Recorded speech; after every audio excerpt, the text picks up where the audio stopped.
பிப்ரவரி 7ஆம் தேதி தேமுதிக மாவட்ட செயலாளர்கள் கூட்டம் நடைபெறும் என்று அறிவிக்கப்பட்டிருக்கிறது. இது தொடர்பான விவரங்களோடு இணைகிறார் சிறப்பு செய்தியாளர் செல்வகுமார். செல்வகுமார், விவரத்தை பதிவு செய்யலாம்.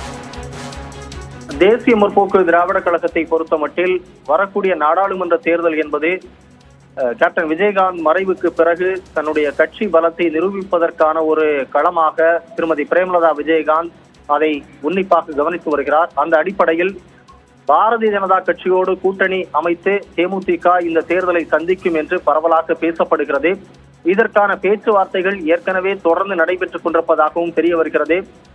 தமிழ்நாட்டை பொறுத்தமட்டில் 4 பாராளுமன்ற தொகுதிகளை தேமுதிக கேட்டு பெற்றுக்கொள்ள இருப்பதாகவும் அதில் குறிப்பாக சேலம் மற்றும் கள்ளக்குறிச்சி தொகுதிகளில் போட்டியிடுவதற்கு தேமுதிக தயாராக இருப்பதாகவும் தெரிய வருகிறது. அந்த அடிப்படையில் மாவட்ட செயலாளர்கள் என்பதுதான் திரு விஜயகாந்த் அவர்களினுடைய பக்கபலமாக நின்றவர்கள். எனவே மாவட்ட செயலாளர்களுடைய தேவை, அவர்களுடைய ஆதரவு தன்னுடைய பக்கம் இருக்க வேண்டும் என்பதற்காக திருமதி பிரேமலதா விஜயகாந்த் வரக்கூடிய 7ஆம் தேதி புதன்கிழமை என்று மாவட்ட செயலாளர்கள் கூட்டத்தை கூட்டியிருக்கிறார். இந்த கூட்டத்தில் அனைவரும் தவறாமல் கலந்து கொள்ள வேண்டும் என்றும் அவர் கோரிக்கை விடுத்திருக்கிறார். எனவே மாவட்ட செயலாளர்களுடைய எண்ணம் என்னவாக இருக்கிறது?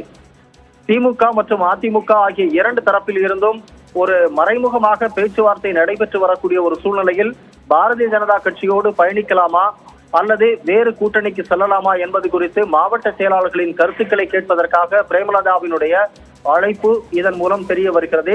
எனவே வரக்கூடிய நாடாளுமன்ற தேர்தல் என்பது தேமுதிகவிற்கு ஒரு மிகப்பெரிய ஒரு பல பரீட்சையாக இருக்கும் என்றும் எதிர்பார்க்கப்படுகிறது. இந்த எதிர்பார்ப்புக்கு மத்தியில் நடைபெறக்கூடிய மாவட்ட செயலாளர்கள் கூட்டம் என்பதால் இது முக்கியத்துவம் வாய்ந்ததாக கருதப்படுகிறது. ஸ்ரீராம், விவரங்களை வழங்கியதற்கு நன்றி செல்வகுமார்.